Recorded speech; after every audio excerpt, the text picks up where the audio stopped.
Okay, number 1, number 3, 4, 5, 6, 7, 8,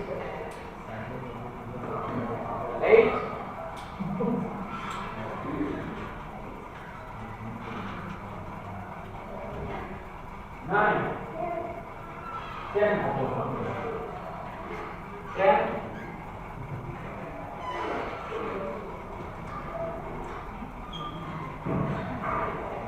11, 12, 14, 15, 16, 17,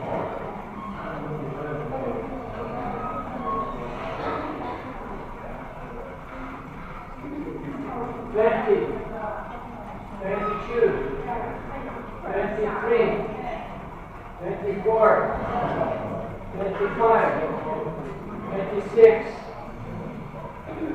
27, 28,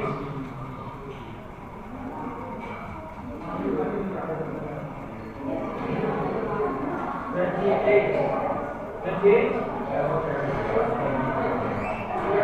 29, 30, 32, 33, 34, 13, 73, 29. Okay.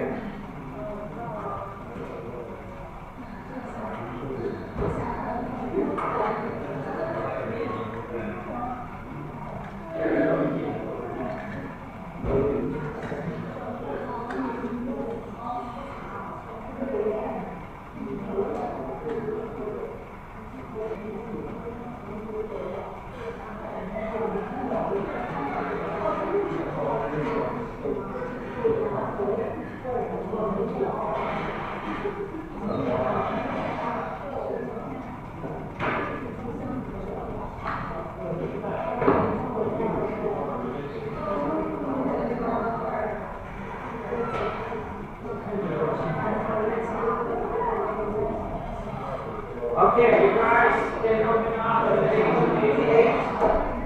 Page 88, your books. Can you open the page 88? Yes, so page 88.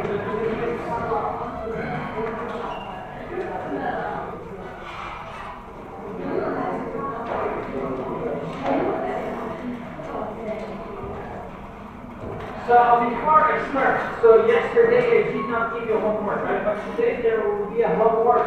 We're going to be talking about the homework in the second part of the class, okay?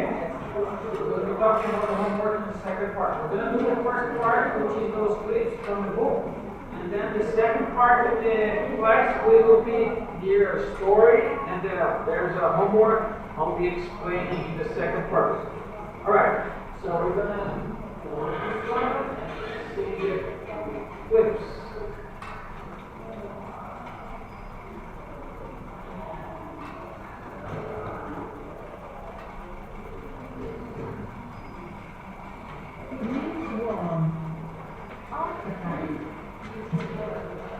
Questions 1 and 2 are based on the you have just heard. A royal delegation from Western Cameroon's Bangor region recently made physical contact with a looted sculpture for the first time in more than 100 years.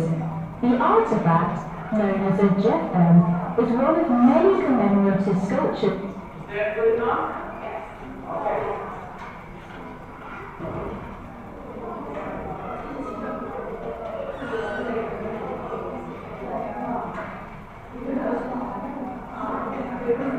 News 1. Artifacts return. Questions 1 and 2 are based on the news report you have just heard. A royal delegation from Western Cameroon's Bangor region recently made physical contact with a looted sculpture for the first time in more than 100 years. The artifact, known as a Jeffem, is one of many commemorative sculptures that were taken during Germany's colonial conquest of the Central African nation. The Reutenstraat Joyce Museum in Cologne held a ceremonial event for the artifact's return with the delegation. However, they left without the sculpture. While the museum wishes to restore the sculpture to community leaders, the return of looted articles held by Germany's museums is governed by a complicated process. The final decision rests with the City of Cologne and its council. 3. News what? Okay, question number 1. In which African country is the Banga Wood region located? Huh? A. Cameroon. Right here in the beginning. They said West Cameroon. A royal delegation from Western Cameroon's Bangor region from Western Cameroon's. So Western Cameroon. So Cameroon, letter A. Very good. Number 2. What kind of ceremonial object is a Jeffem? So they're talking about It's not a pot, it's not a rope, not a crown. Yes, it's a sculpture. Okay, did the museum get the Jetson? Yes, for example, they're trying to negotiate to bring the Jetson to the museum. Did the museum get the Jetson? By the end of the story, right, did the museum get the Jetson? Yes or no? Without the sculpture. While a museum wishes to restore the sculpture to community leaders, the return of looted articles held by Germany's museums is governed by a complicated process. The final decision rests with the city of Cologne and its council. Did they get the sculpture? No, right? So this is a complicated process. They couldn't get it. It's through all the city council, all the other city. So they went there, tried to get the sculpture back, how they have this process, right? A lot of the times, many countries have a complicated process for you to do something, right? For example, I don't know, maybe you can get a visa to go to some country, provide this document, whatever. Every country has their set of laws, and sometimes it's complicated. So they didn't get the visa yet. So here the report, they kind of still negotiating. All right, news number 2. News 2. Award for heroic efforts. Questions 3 and 4 are based on the news report you have just heard. After nearly 7 decades, the Alaska Office of Veterans Affairs is preparing to award 15 Guardsmen from the 1st Scout Battalion for their heroic efforts in response to a 1955 plane crash. Okay, first question. How many members of the Guardsmen are to be honored for their efforts in response to the Neptune's crash in 1955? 15. 15 people are going to be rewarded. Alright, move on to the next. On June 22nd of that year, a Navy aircraft called the Neptune was flying around the Bering Straits doing a maritime mission when it was shot down by 2 MiG fighter jets. In 1955, each Guardsman member who participated in the rescue of the Neptune's crew received a letter of appreciation for their actions. Okay, what? In 1955, what did each member of the Guardsmen who participated in the rescue of the Neptune's crew receive? Appreciation, yes. So they didn't have any other way to recognize them. The government only issued them a letter, right? So after almost, this was 6-7 years ago, right? After 7 decades, see what happens now. Over 67 years later, with new details from the crash and newly created medals available, the veterans now qualify to receive high honours. One veteran and family member of the 15 Guardsmen will be presented the Heroism Medal for their actions in saving the lives of the Neptune's crew members in the city of Campbell. Okay, so when that happened, What are the teachers? when that happened, the government didn't have medals. So they give them a letter. Okay, thank you for the rescue. But 6-7 years later, they have a different gift, or they have a medal. So they call them back. Oh, here we now have a medal. So they honor them 67 years later. Right? Huh? Louder. Oh, louder. Yeah, the sound's not very good, right? So maybe it's not really okay. Let's try and make it better. So what is this? What is this one here? What is this?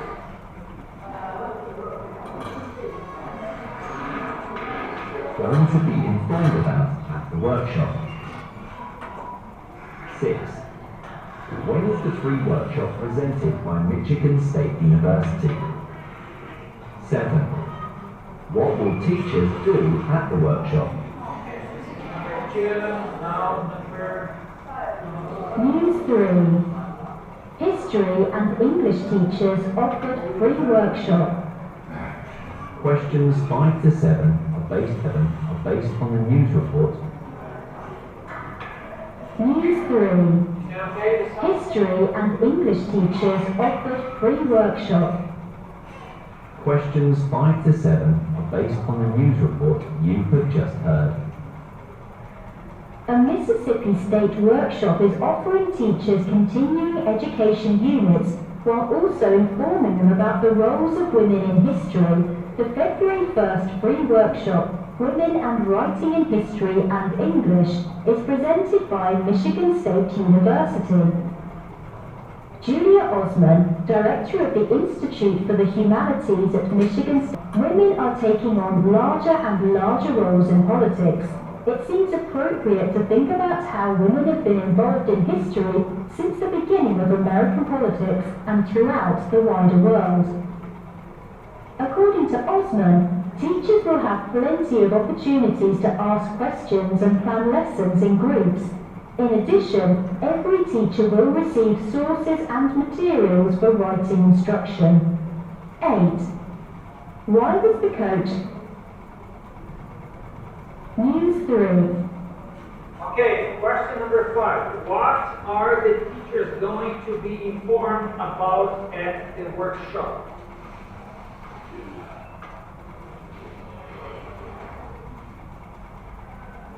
Questions 5 to 7 are based on the news.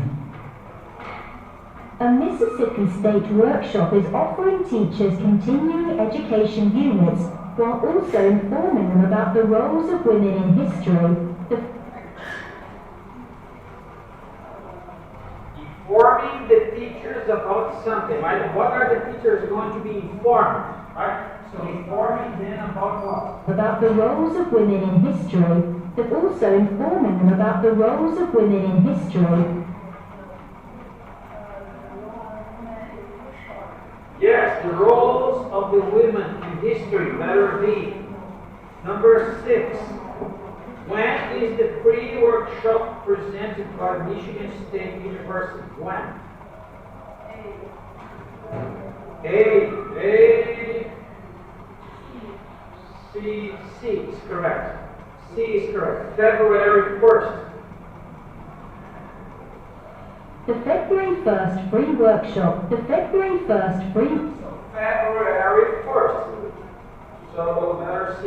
Okay, 7. What will teachers do at the workshop?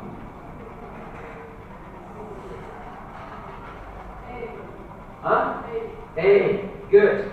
So they will be asking questions and planning lessons, right? So letter A, ask questions and plan lessons. Good. Okay. Conversation number 1. Conversation 1. Okay, before I give you the conversation number 1, let me tell you, this is a true story, and they made this into a movie. I watched the movie, very nice movie. So this is a story of happened in Thailand. They have this mountain there, and there's a cave, right? A cave inside of the mountain, right? So and there's something like this, a cave inside of the mountain, right? And there, here in the entrance of the cave, there is a river. There's a river. So there's some water inside of the cave, but the people can still get in the cave, right? So this coach for the football team in Thailand, so they say, well, if you do well for the season, if you play well, you're going to go camping and see the cave. So the students are very excited, well, let's go camping, right? So they did very well. So by the end of the semester, the coach came into the cave. So they entered the cave, guess what? Starts raining, very strong. So the level of the water raised, the water. So the cave was lots of water in the cave. So the students are trapped here inside of the cave.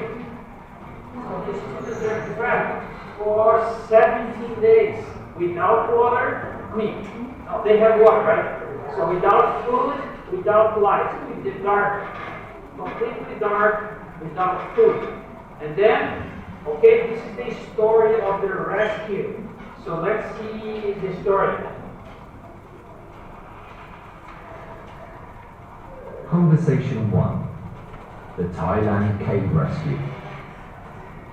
Questions 8 to 11 are based on the conversation you have just heard. Jonathan, you're always reading. What are you reading about? I'm reading about the rescue in the Thailand caves. It's a story about the soccer coach and his team. I don't remember the story. What happened? A young coach by the name of Ake went into the cave with his team. They were there for a ceremony. I remember the story now. It started to rain and the rain quickly filled us. With the rain, everyone was trapped. Ake kept the boys alive in the cave for 17 days. How old was Ake? How did he know what to do? Ake was 24 years old. He taught them how to stay calm, and he showed them how to collect clean water. It's an unbelievable story. Ake kept the boys alive in the dark without food. Ake showed incredible courage. That's why he's my hero. Ake was also patient and caring. I would imagine the boys were very frightened. Yes, you're right. Ake sacrificed himself for the team. I don't think they would have survived without Ake. A lot of people from around the world showed up to help. The divers risked their own lives. They were heroes too. Unfortunately, one diver died from lack of oxygen. That is unfortunate. Without the help of everyone, the boys would not have been able to make it out alive. Diana, what could have been a tragedy ended up being a miracle. 12. Conversation. Alright, question number 8. What was the coach and the team? Why was the coach and the team in the cave? D, yes, to celebrate a ceremony. So they're going to celebrate something, right? That was a commemoration. That was the reward for them to do well during the semester. Alright, number 9. How long did Kay kept the boys alive in the cave? How long? 24 days. Okay, are you sure? Huh? 17 days. 17, not 24. 24 was the age. He was 24 years old. Kate was 24 years old. And but they stayed in the cave for 17 days. Okay, number 10. What did the boys what did the boys collect in the cave? What did the boys collect in the cave?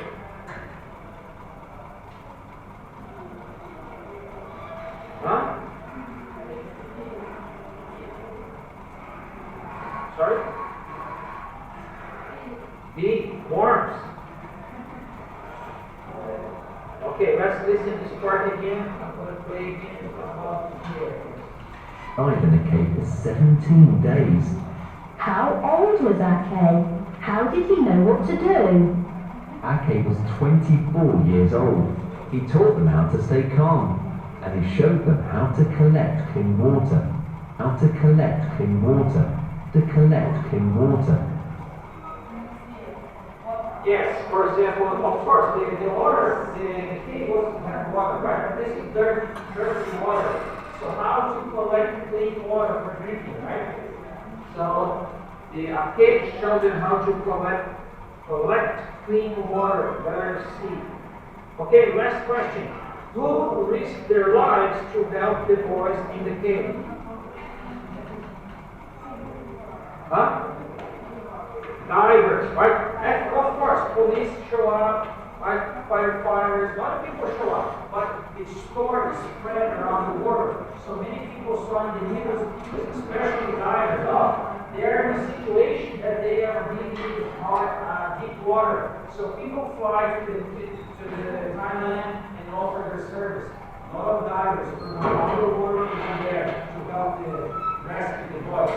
Unfortunately, movie, as you see, the story was one time or die, right? But it was a nice story. It's a real one. If you want to watch a movie, there's a movie called. All right, let's now do conversation number 2.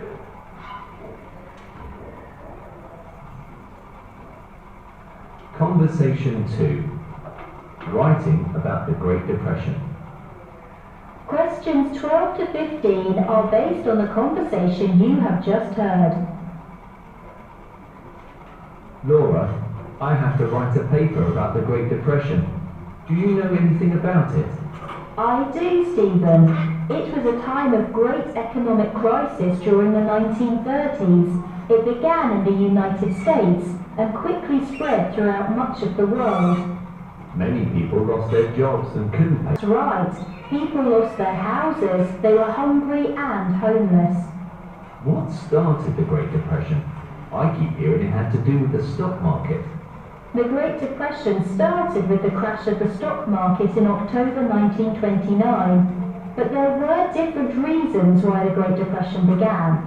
I heard the President of the United States was to blame. Herbert Hoover was the president when the Great Depression began. I don't think he alone was to blame. Laura, the Great Depression did come to an end. How did it end? In 1933, Franklin D. Roosevelt was elected as president. He promised the people of America a New Deal. I've never heard of the New Deal. What was it? The New Deal meant that new laws would be passed and new programs and government agencies would be set up to help the country. I'm glad the government took steps to help its people. I hope people were supportive of the new laws. I think they were. President Roosevelt passed 15 major laws in his first 100 days in office. Did the New Deal get the United States out of the Depression? It helped, but then World War II started, and people were needed to work in factories for the war. 60. What? Okay, so question 12. During what decade did the majority of the Great Depression occur? 1930s, yes. So it starts in 1929, right? And then it goes until 1930, 31, 32. 33 is considered the day when they finish. So the majority, the biggest part of the crisis, of the depression, was in the decade of the 30s, even though it starts in 29. All right, so the answer is letter C. Number 13. What event is generally considered to be the start of the Great Depression? Stock market, yes. So it's considered to be the start of the stock market, but everything else falls apart. Like companies, people lose their jobs, right? Everything bad happens. But the starting point was the stock market. So letter D is the answer. Number 14. Which president promised American New Deal?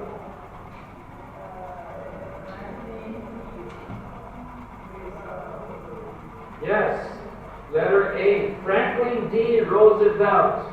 Okay, what was the New Deal? Question 15, what was the New Deal? Huh?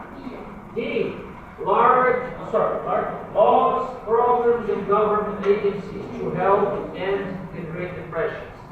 So letter D. Alright, so passage 1. Passage 1. African American Civil Rights Movement.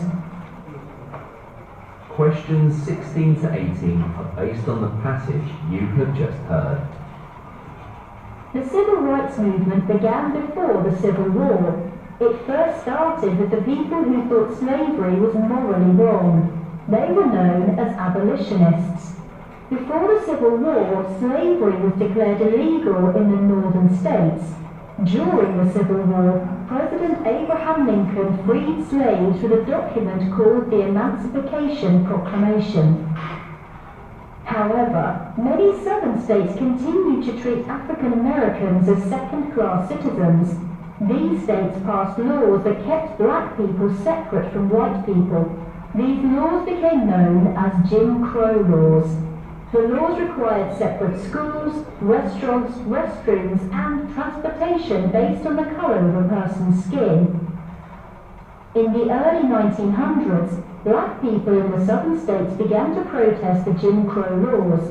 The civil rights movement gained strength in the 1950s. It was when the Supreme Court ruled that it was illegal to separate students in school based on color. During the 1950s and early 1960s, there were several major events in the fight for civil rights of African Americans. In 1955, Rosa Parks was arrested for not giving up her seat on the bus to a white passenger. This brought Martin Luther King Jr. to lead the movement. King led several non-violent protests, including the March on Washington. In 1964, President Lyndon Act. This act made the separation of people based on color and the Jim Crow laws illegal. It also made it illegal to discriminate based on race, national background, and gender.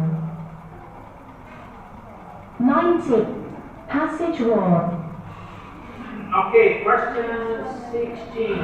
What were people called who thought slavery was morally wrong? How do they call people? How do they call people who think that slavery is wrong? It's not A. Yes, B. So, for example, if you want to abolish, okay, let's abolish final text. What does that mean? No more final text. Abolish means no more, right? So they call abolitionists, right? So they want to no more slavery. Abolitionists. Letter B.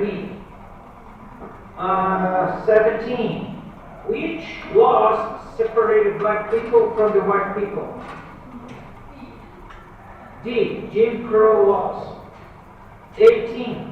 Why was Rosa Parks arrested in 1955? C. Because she shouldn't give us her seat to a white passenger. There are also many movies that show this situation. She was went to a bus, right? And then white people, I want to sit, right? And she, no, what is staying? She didn't get her seat. So at that time it was a segregation, right? Black people had to give their seats to the white people, but she refused to do it. And then she became very famous for this. So there are some movies that shows the situation.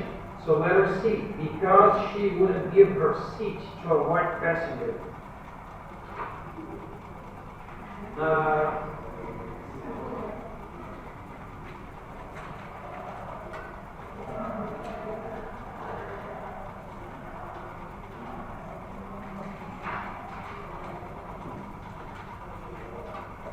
I have a question that I want to ask you. Okay, this is in the end of the Of people based on color and the Jim Crow laws illegal. It also made it illegal to discriminate based on race, national background, and gender. Okay, you hear the word gender. You guys know what gender means? Gender. They're talking about discrimination, right? You cannot discriminate based on your color of the skin, based on gender is one of them. What's gender? You guys know what is gender? Yes, go ahead. Look at the cell phone. Look at the dictionary. What's gender? Huh? What is gender? Yes, go ahead. I'll use your phone. What's gender? Look at the dictionary. What's gender? For example, if I ask you what gender are you? There is only two genders. Boy and boy. Exactly, but you don't call boy and girl. We call masculine and feminine. So masculine is for the boys or men. Feminine is for the girls or women, right? Alright, so you cannot discriminate. But I don't know if you know this, but in Western countries, like Brazil, United States, Canada, they're mixing up. They're making a mess. They say the boys can get pregnant. You know that?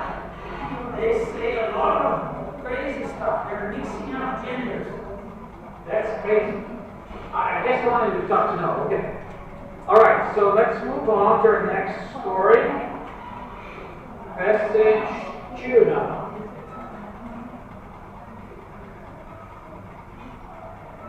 Passage 2.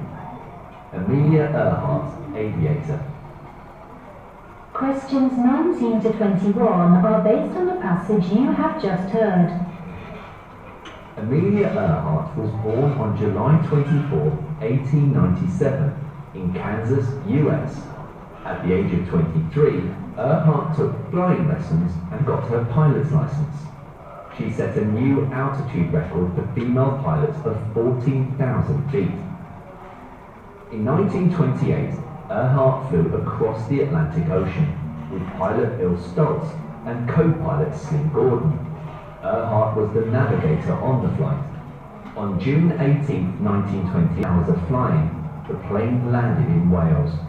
Earhart was the first woman to make the flight across the Atlantic Ocean. When she returned to the United States, she was received as a hero. They had a parade for her in New York City, and she even got to meet the President Calvin Coolidge at the White House. Earhart's goal was to make the same trip across the Atlantic Ocean, but by herself. On May 20th, 1932, Earhart took off from Newfoundland, Canada. It took Earhart 14 hours to fly across the Atlantic Ocean.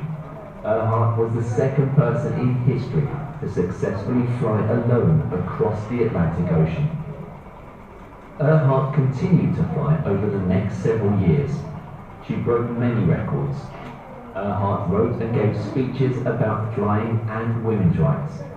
Although she was the most famous woman pilot in the world, she wanted to be the first woman to fly around the world. On June 1st, 1937, Earhart and her navigator, Fred Noonan, began their journey. They flew a number of flights, but after July 2nd, they were never seen again. 22. In which year? Okay, question 19. What role did Earhart have on her first flight across the Atlantic Ocean? A, navigator, right? So she went to fly, she was the navigator. What's the navigator? Somebody's controlling the route. Oh, a little bit left, a little bit right. So putting the airplane in the right direction. So that's the job of navigator. So also she had a co-pilot, a pilot. She was not alone, right? And she was the navigator, letter A. 20 now. Why did Earhart want to make a second trip across the Atlantic Ocean?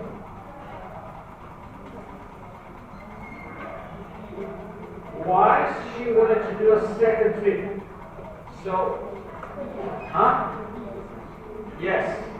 So the first trip she was a navigator. She had a pilot and a co-pilot. But now she wanted to do alone, by herself. Nobody. I'll be alone in the plane, right? So that's why she wanted to do a second time. Because the first time, they were in 3 people. She was the navigator, there was a pilot and a co-pilot. But now she wants to do alone. That's why she wanted to do it again. Letter D. Because she wanted to fly by herself. 21. What did Earhart give speeches about? C, right? She was a pilot. She talks about flying and also about the women's right. So flying and women's right.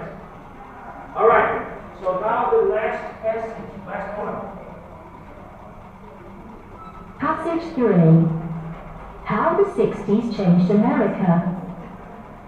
Questions 22 to 25 are based on the passage you have just heard. The 1960s began with the election of the first president born in the 20th century, John F. Kennedy. The young president represented a spirit of hope for the country. When Kennedy was murdered in 1963, many people felt that their hope died too. A time of hope soon began to look like a time of anger and violence. Americans wanted an end to the unfair treatment of black citizens. Others protested to stop the war in Vietnam, and women demanded full equality. In addition, 2 other leading Americans were murdered. Civil rights leader Martin Luther King Jr. and Robert Kennedy, President Kennedy's brother, were killed in 1968. By the 1960s, most parents had good-paying jobs. They taught their children middle-class values. However, many young Americans began to question their parents' beliefs. They started to grow their hair long and wore unusual clothing. They called themselves hippies. Hippies believed that there should be more love and personal freedom in America. Their dissatisfaction was strongly expressed in rock and roll music. A lot of parents did not approve of rock and roll music. The most popular group was not American. It was a British band, the Beatles. Women's groups wanted equality with men. They wanted to get a good education and a good job. They demanded equal pay for equal work. The movement for women's equality was known as the Women's Liberation Movement. They fought for the rights of women in America. Okay, 22. In which year was John F. Kennedy killed? D. Yes, 1963. He was killed in 1963, letter D. 23. Who was Martin Luther King? C. He was a civil rights leader. So letter C. 24. What did hippies believe in? Love and personal freedom, yes. Usually you see them, a lot of movies or pictures about them, long hair, love and peace. They do this in the pictures as well. I don't know, why do you guys do this in the pictures when you take pictures? I know in the United States, in the 60s, a lot of people take pictures like this. Love and peace. They believe love and peace. But here, people do the same. So what does it mean? The same? What does it mean? I see what I'm taking pictures. What's that? Happy. Happy. Some other countries, they say V for victory. I don't know. They have a war history. Right? So, the same showing of hands maybe have different meanings. For the hippies, it means love and peace. But okay, so 24 is letter A, love and personal freedom. Okay, last question. So 25. What was the movement for women's equality called? B. The Women's Liberation Movement. Very good, well done. So you can close the book. We're not going to use the book anymore. You can close it. So what time is it now? 39. So I'm going to give you the break earlier, okay, 5 minutes, and then the second part we're going to talk about the homework. Okay, I'll put here 5 minutes. You can go to the restroom if you need it. Let's take a break now. 5 minutes.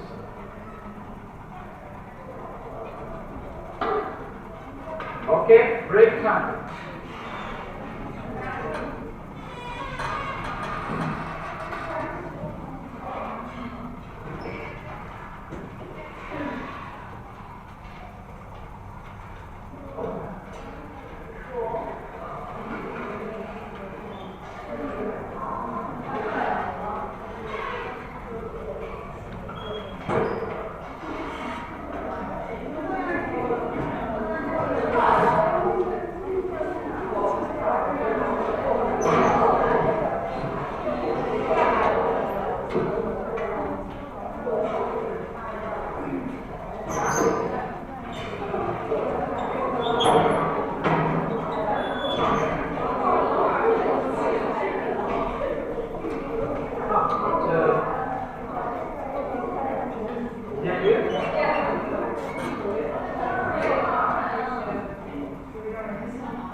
Are they coming back? People who are left? Are they coming back?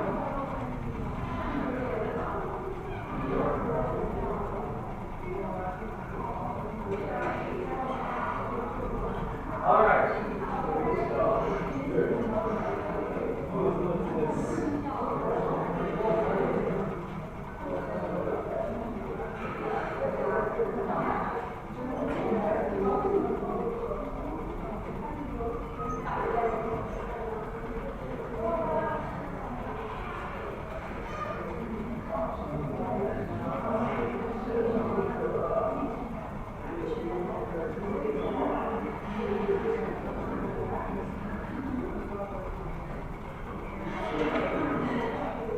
Story 2, The Debate at Bridgewater Academy. At Bridgewater boarding school.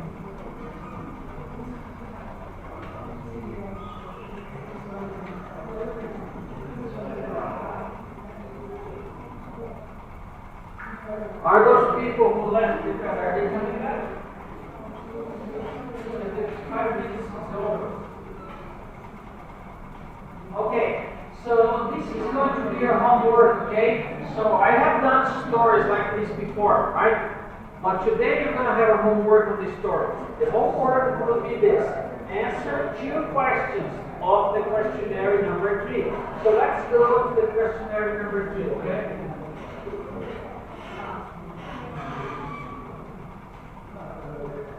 So here's the questionnaire number 3, right? So do you think technology generated the name course and why? So let's see, open-ended answer based on personal opinion. There's no answer.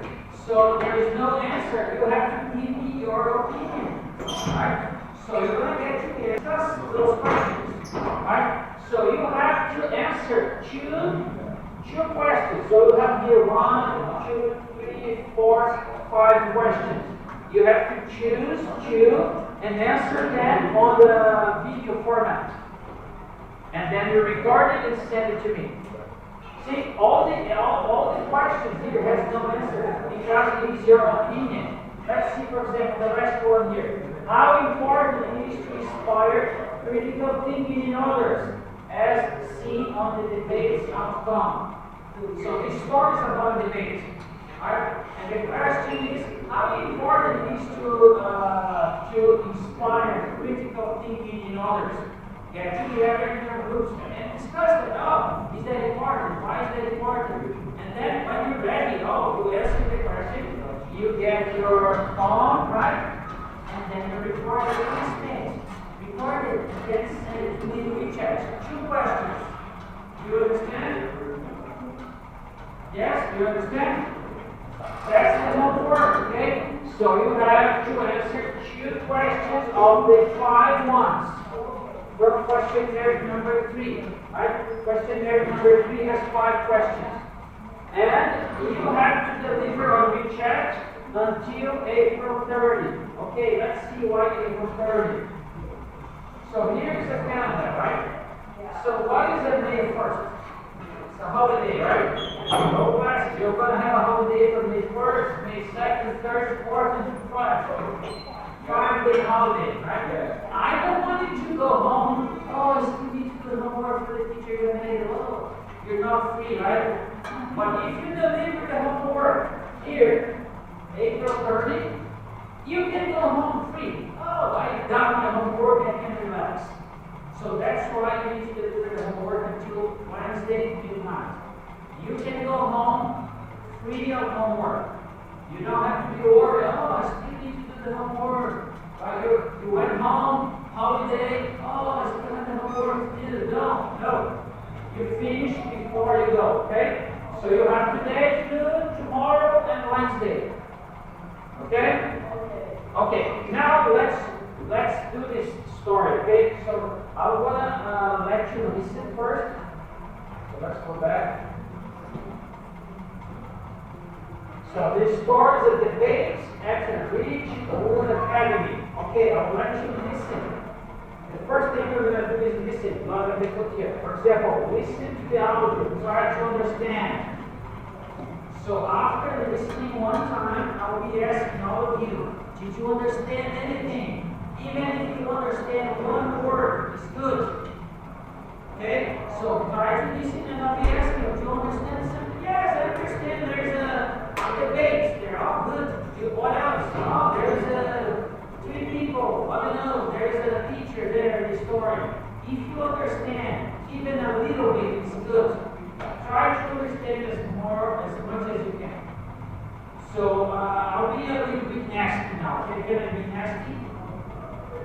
Okay, I'll be asking you guys to take it off the phone, stop using the phone, everyone. Okay, I'll be asking you to, can you stop watching the video, take it off? Can you? Okay, so this is important. I'm going to tell you what, okay? So everybody, can you turn off the phone, take off the earplugs, okay? Can you tell her? Yes. Can you stop seeing the phone for a moment? This is only for a few minutes, okay? Until my class is finished. Everybody, can you stop seeing the phone as well? Okay, let's pay attention. Okay, I'll play it quick. Try to understand something in this story. Is that okay? Okay? Okay, I'll play it quick now. Pay attention. Please, pay attention. The debate at Ridgewood Academy. At Ridgewood Academy, boarding. There you go. The debate at Ridgewood Academy. At Ridgewood Academy, an elite boarding school known for its academic excellence, students were preparing for the annual debate championship. The theme? Technology, a benign force or a pernicious threat? 2 students, Maya and Leo, stood on opposing sides. Maya, eloquent and perspicacious, believed in the benevolent nature of technology, arguing that it helped alleviate human suffering and facilitate progress. She substantiated her point with examples. Leo, on the other hand, was known for his bombastic style and acerbic wit. He warned that unchecked technological growth could become deleterious, leading to increased isolation and dissonance in society. His points were germane, though some found his tone a bit too caustic. During rebuttal, Maya managed to dispel Leo's arguments with astute analogies, and even used an anecdote about her grandmother overcoming illness thanks to AI diagnostics. Her performance was so moving that it left the audience rapturous and the judges thoroughly impressed. In the end, the judges praised both debaters for their intensity and coherent arguments but awarded Maya the win for her lucid reasoning and authentic delivery. Leo, despite the loss, showed magnanimity, shaking Maya's hand and congratulating her publicly. The debate sparked a school-wide conversation. Students began to scrutinize their own views, showing that real victory lay not in winning, but in inspiring critical thinking. Okay. Can you guys tell me what did you understand? Did you understand anything in the story? Can you tell me anything that you understand? I know it's hard because you're just listening. So, okay, do you understand anything?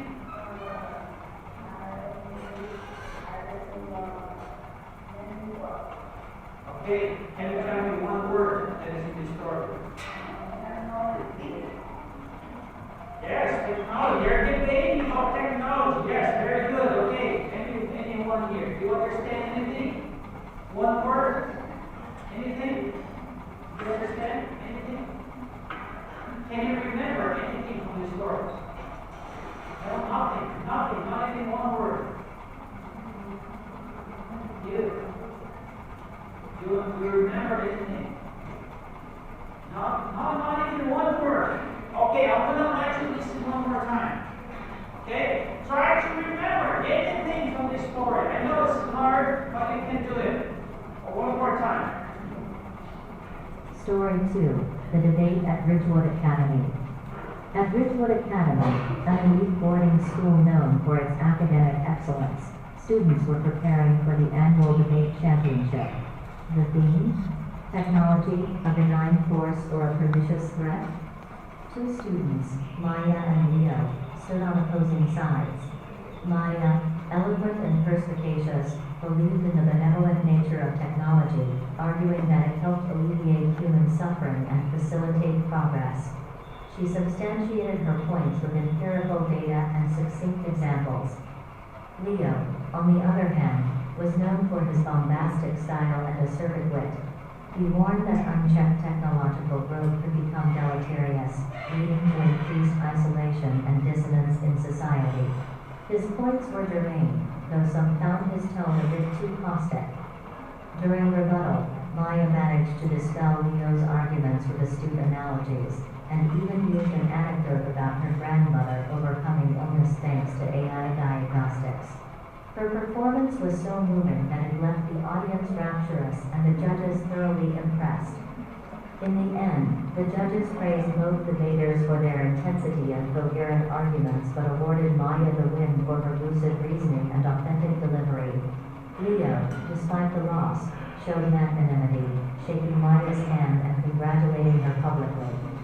The debate sparked a school-wide conversation. Students began to scrutinize their own views, showing that real victory lay not in winning, but in inspiring critical thinking. Okay, I'll be asking you again. Do you remember anything from this story? Anyone? Do you remember anything? Huh? What do you remember? Choose students, yes. Do you remember their names? Okay, so anyone here? Do you remember anything? Anything? Anyone? Do you remember anything now? Anyone? Do you remember anything? Do you remember anything?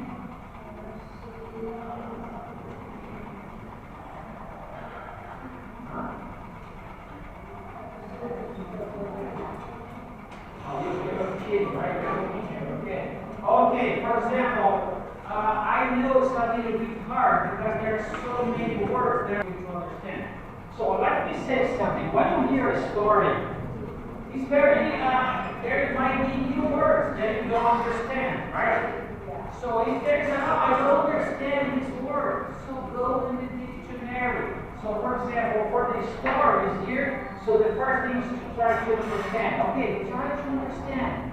If you don't understand, now we're going to be listen and read at the same time. So I'll let you listen again, but also I'll let you read. So this is going to be better than just listening. Because right now we're just trying to listen. But now we're going to be reading and listening at the same time. But also, before we do this, I want to go to the vocabulary, okay? For example, you don't know the word, you go to the dictionary, right? So this is the vocabulary part, vocabulary. So for example, this all the words from the story. Oh, they said academic debate. What's academic? Related to education, scholarship, institutions of learning. This university is an academic institution. Okay, now I know what academic means. Okay, next word, benign. Benign means harmless, gentle, kind. Right? So when you listen to the story again, oh, they're benign. Oh, what does it mean benign? It means good, harmless, right? So you understand the story if you go and look the meaning of the words in the dictionary. This is a hard word, understand? So it might take 1 hour to learn the new story. But let me share something with you guys. I have one student in this university. 10 days ago, he asked me, teacher, I really want to do my English. I want to do better in the IELTS test because I feel like English is going to change my life. But okay, so I start helping him. I start sending them stories. Every day I send him new stories. So he has to study one new story every day. And it's a hard work. He has to listen again, look the words in the dictionary, try to answer the questions, there's many questions. So for him to learn one story takes 1 hour. It's a hard work, right? But guess what? Tomorrow he needs to review the story. Review is very easy. For him to review the story, it's going to take him Story 2. It's going to take him 1 minute, 44 seconds, only less than 2 minutes. Reviewing is just listening to the story again. So tomorrow when you listen to the story, oh, the word benign. Oh, I know, I studied yesterday, you remember the word. So reviewing is very fast and easy. So if you review it tomorrow, after tomorrow, what do you remember? The story, the words, the meaning, everything. And I asked him to do something else. So when he studied the story, by the end, right, he listened to the story many times, so he knows how to pronounce the words. So I asked him to read it to me. So he sent me a file by reading the story. I want to show you here. I want to show him reading. That's him, okay? Reading the story and sending to me. So I'm going to show you.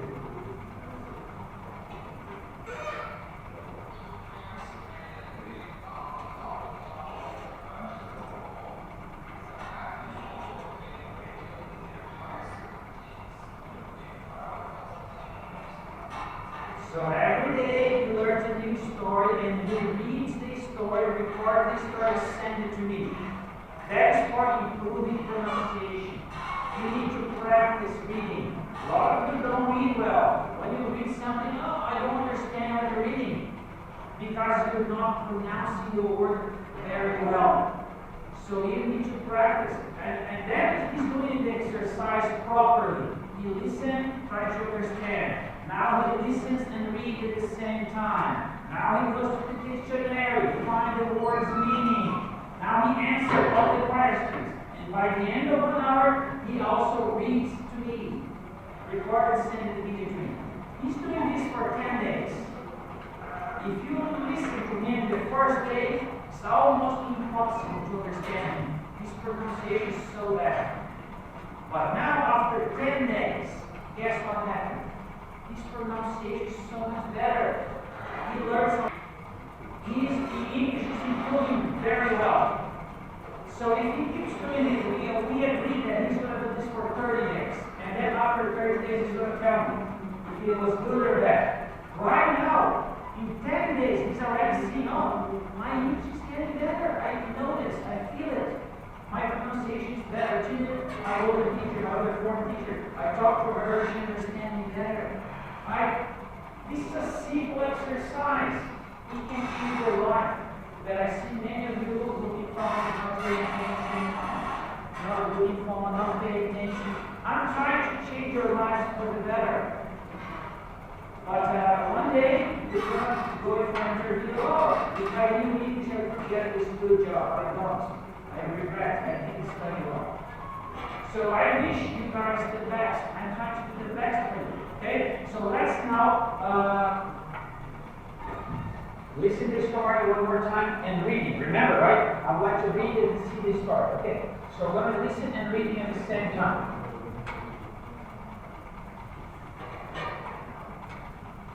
Okay, that's the story there. Reading. The debate at Ridgewood Academy. At Ridgewood Academy, an elite boarding school known for its academic excellence, students were preparing for the annual debate championship. The theme? Technology, a benign force or a pernicious threat? Two students, Maya and Leo, stood on opposing sides.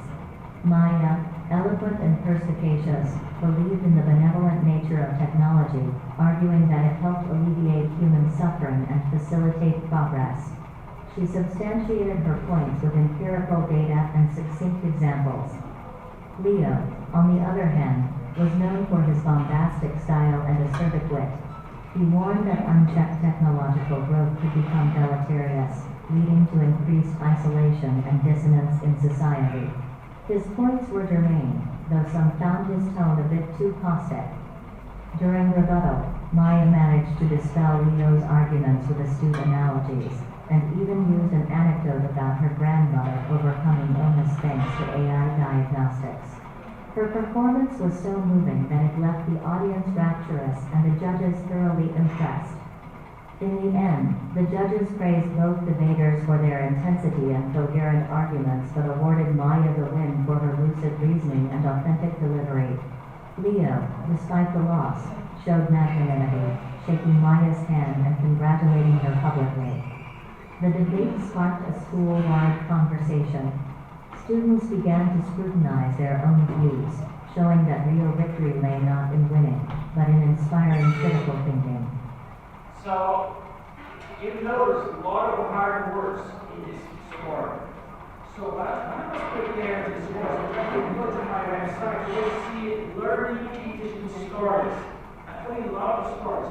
So, I have a list of 1,000 words, good to know for doing IELTS test.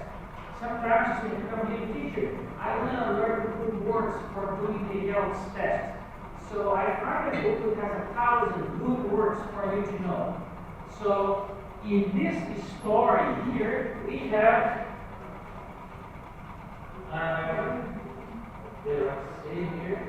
in this story alone, we have 24 words from that list. Words that are good to know, to write well and say for IELTS test. For example, the first story has 28 words, the second story is 24. So the student that I show you, he's learning, right? 10 stories, maybe he knows already and know 200 words for IELTS. So, and this is very easy fun to do it, because for example, tomorrow you don't have to stay 1 hour. You just listen to the story 2 minutes. You remember all the words because you studied the day before. For example, let's go to the vocabulary, okay, a little bit. So let's go to the vocabulary. So academic, we know already, benign, pernicious, right? So what's a pernicious? So that pernicious is in the story. Pernicious having a harmful, destructive effect. So let's go back to the story. Where is the pernicious?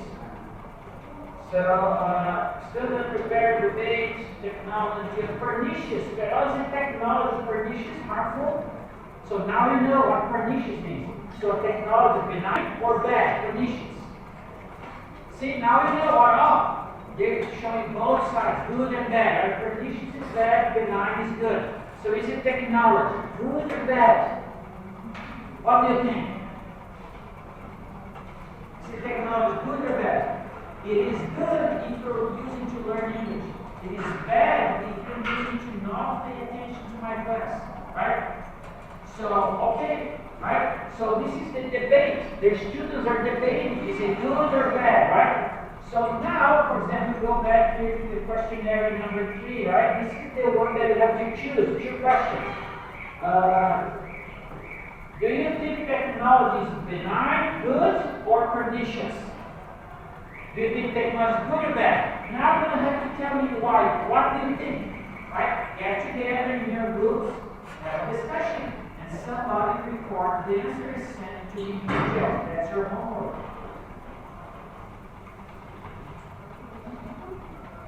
Alright, so now let's go a few more words, okay? A few more words. So, benign, pernicious, eloquent. What does it mean, eloquent? Eloquent means fluent, expressive, persuasive in speech or writing. If I am an eloquent teacher, I'm being persuasive, being good teacher, right? So let's see where this is in the story. Where is eloquent? Pernicious, eloquent. Oh, Maya, give an eloquent. So she's giving a persuasive speech, good speech, right? People will believe in her because she's eloquent and also she's perspicacious. What is that, perspicacious? So maybe it's in the vocabulary too, right? So substantious.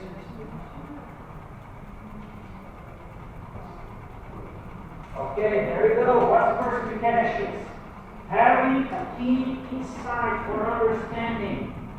Perceptive. So she gave an eloquent and perspicacious speech. So it means what? She gave a very good speech, right? Because she had an insight, she had understanding, and now she's speaking very well because she's eloquent. So she gave a good speech. So when you listen to this story tomorrow for reviewing, you're going to hear those words. Oh, Maya is eloquent, perspicacious. You know the meaning because you have studied the day before. And reviewing is very easy, only 2 minutes. Right? Okay, so let's see a few more words. Succinct. What is succinct? Succinct means a brief and clear without necessary words. So, brief and clear. Next word, bombastic. Remember, Leo gave a reply, bombastic reply to Maya's argument. So what is bombastic? High sounding, but a little meaning, overly elaborated. Okay, high sounding. Oh, being high sounding, but does not say anything, right? So he's kind of being loud, but not very using many arguments, right? So he's bombastic, high sounding, but little meaning. So he has no good argument, but he's being loud. Oh, she's wrong, right? But he's not saying why she's wrong. She has a little meaning. She's very loud. So now you understand the story better, because you know the meaning of those words. Okay, let's see how much time do we still have here.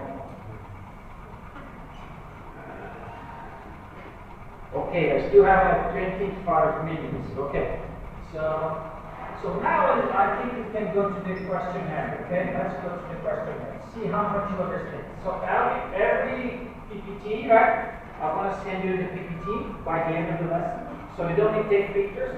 So you all have to do the comprehension. Okay, let's do some of the questions. Let's see how much you understood of this story. Okay. First question. This is level 1. Level 1, yes or no, very easy and simple. So Maya and Leo were debating on the impact of art on society. Is it true or false? Huh? True. You guys agree? Huh? Yes? This one is false. They're debating technology. They're debating technology. So false. They're debating technology. Remember, technology. Okay, number 2. Maya argued that technology is harmful. Do you remember this story? What side is Maya? For example, they're debating. One is for good side and the other is for bad side. So which side is Maya? So is she in the harmful side or the good side?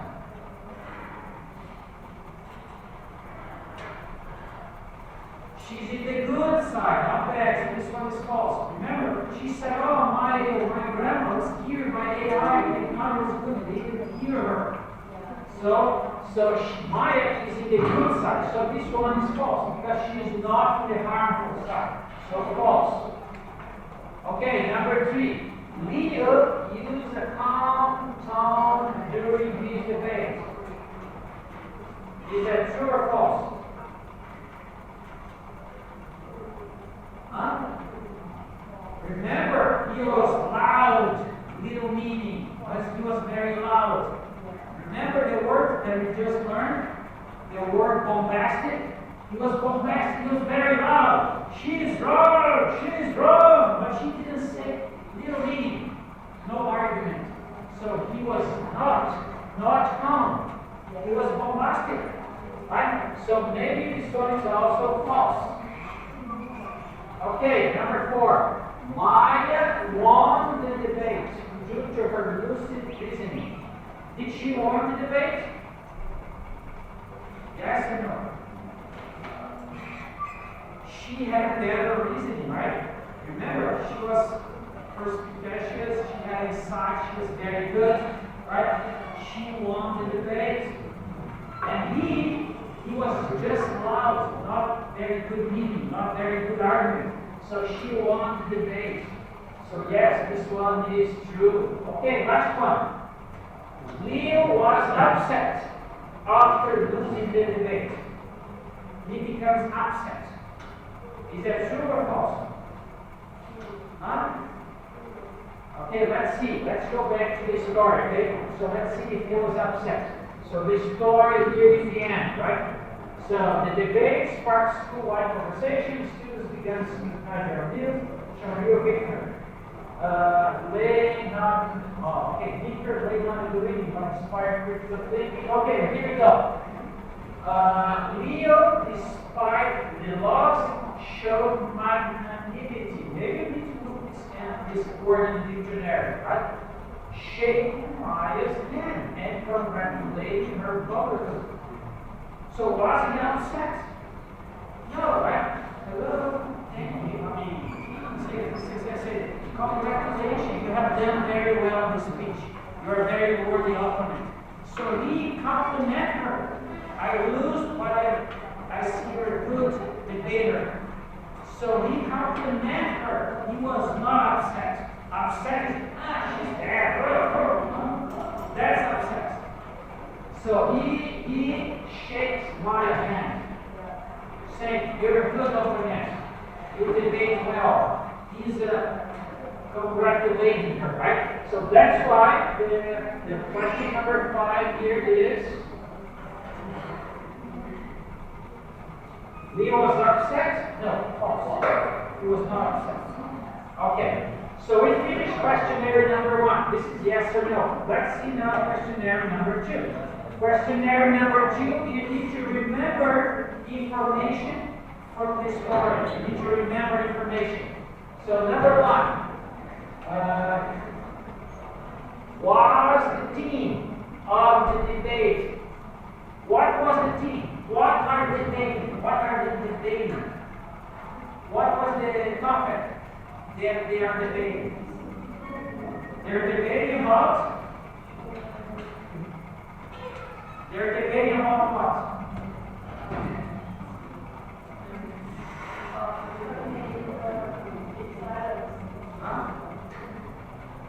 For example, they're debating about what? They're debating about the rainy season. No. What's the topic of the debate? What was the topic? of the debate.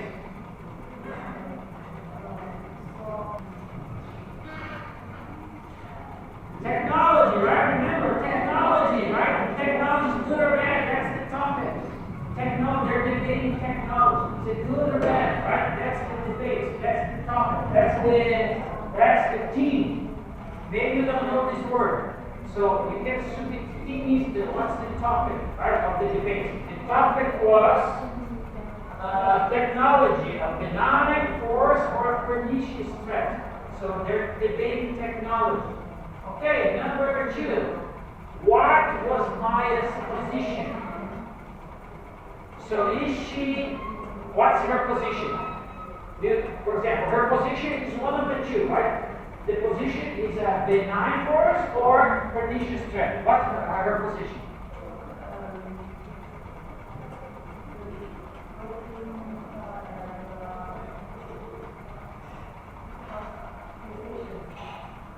So her position was, the technology is good. So her position was benign. She's defending, I think technology is good. That's her position, right? So let's see. So her position, she believes in benevolent, good. Benevolent is good. Good nature technology. And arguably it helps alleviate human suffering. So she's kind of saying technology is good, right? Benign. Alleviate pain. That's her position. So she believes in the technology. And Leo must be the other side. Leo must say, no, technology is bad. That's okay. So how did Leo describe the impact of unchecked technological growth? You have to remember the story. If you don't remember, go back and read the story again. So how did Leo describe? Do you remember anyone? Yes? Okay, for example, let's see the answer here. So he described he warned to lead to isolation and dissonance in society. This is what he said in the story. Okay, last question. What analogy did Maya use to support her arguments? So Maya told a story about somebody in her family, right? She did an analogy to tell the technology is good. So technology helped hear her grandma, right? So that's what she uses to support the argument. So she put it there. Oh, she used an anecdote. It's a story. Anecdote is a story about her grandmother overcoming illness thanks to AI diagnosis.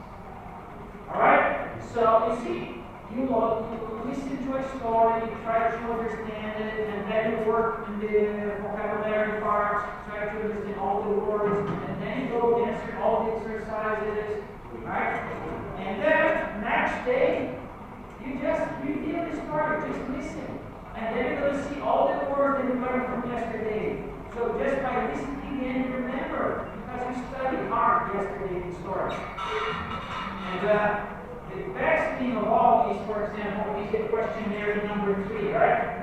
Because you can do this in groups, right? You have to find a companion, buddy, or somebody that loves to learn English.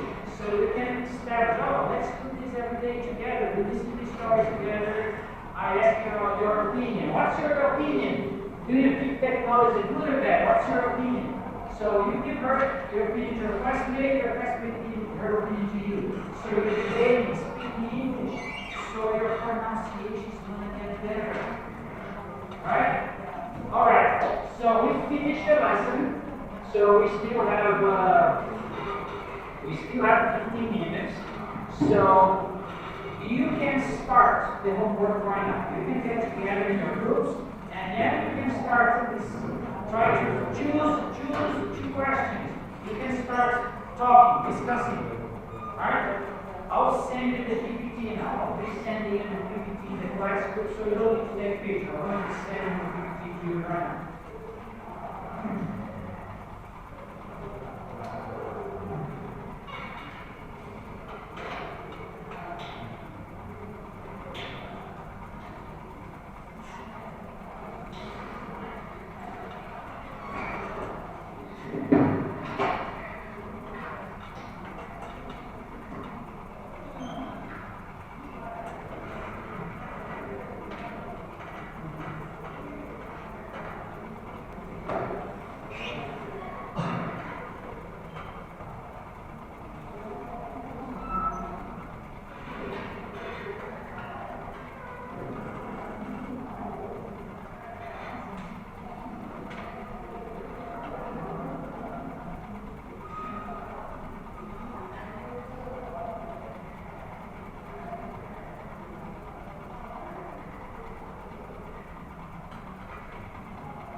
Okay, I sent you the DPT and also send you the two pictures, right? To remind you what the homework is about. Answer 2 questions of the questionnaire 3. Delivered or you checked on Wednesday, the last day. So you have 3 days to do it. You can start the homework right now. Get together in your groups. You can start discussing those 5 questions. If you have any questions, I'm still here. I can help you. Okay? So, by the way, did you receive it? Did you receive it? Did you receive it? Okay, good.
Okay, just one delivery per group, okay? One person or maybe 2 people responding to answers. You just need to answer 2 questions. It can be the same person or the whole group, okay? You don't need all people answering to me. Just one person for the group. Okay? So for example, we get together here to discuss the question you recorded. You send the question for the whole group. They don't need to send me. Only one person in the group sending me the video, okay? Only one person in the group.